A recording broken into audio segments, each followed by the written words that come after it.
হাত জোর করতেছি, পা জোর করতেছি আওয়ামী লীগের, যুক্তরাষ্ট্র আওয়ামী লীগের নেতাকর্মী সবাই, ইনক্লুডিং ছাত্রলীগ থেকে আরম্ভ করে যুক্তরাষ্ট্র আওয়ামী লীগের সভাপতি সহ, প্লিজ আমরা পরে গ্রুপিং করব, কিছু মনে করেন না। আপনার দেশে ভিড়ুক, আরেকবার ক্ষমতা আসুক, আমার লাগে যে আপনি ইলেকশন করেন, আমি করবো না। আমি শুধু চাই ওনার সম্মানটা ফিরে পাক। বঙ্গবন্ধুর বাড়ির সামনে যে মন ভরে জয় বাংলা স্লোগান দিব, বাপমার কবরটা জিয়ারত করবো, বাপমার কবরটা জিয়ারত করবো, বঙ্গবন্ধুর মাজার জিয়ারত করবো। তারপর যদি আল্লাহ চায় পুরো বংশ মিলে মক্কা মদিনায় যাবো, যার যার ধর্ম অনুযায়ী সে কাজ করবে। আর ইলেকশন করবো না, কোনো কিছু চাই না, ওনার সম্মানটা ফেরত চাই। আর ওনার সম্মান যদি ফেরত হয়, বাংলাদেশের মানুষকে যদি আবার দাঁড় করাতে হয়, বাংলাদেশের মানুষের অবস্থা প্রচন্ড খারাপ, প্রচন্ড খারাপ।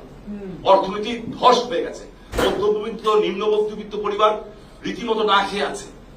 সো এই দেশটা আমাদের, যতই রাগ করি কষ্ট পাই, দেশের জন্য আমাদের লড়াই করতে হবে। আমাদের অতীতের বীর মুক্তিযোদ্ধা এই আমার সিদ্দিক ভাই, মাসুদ ভাই, আমার শ্রদ্ধ মাসুদ ভাই, ওনারা যেভাবে দেশটা স্বাধীন করেছেন, আমাদেরকে সেভাবেই লড়াই করতে হবে। সো আমি আশা করি যুক্তরাষ্ট্র আওয়ামী লীগ বিশ্বাস করেন, আমি, বাবু, মামা, আমাদের মতো 100 এমপি 100 মন্ত্রী মিলে যা করতে না পারবো, আপনারা যুক্তরাষ্ট্রে থাকেন, পৃথিবী চাবিকাঠি এই দেশে এখানে আছে। আপনারা যদি ইউনিটলি কাজ করেন, আমি বলতেছি বিশ্বাস করেন, অনেক দ্রুত অনেক কিছু চেঞ্জ হবে।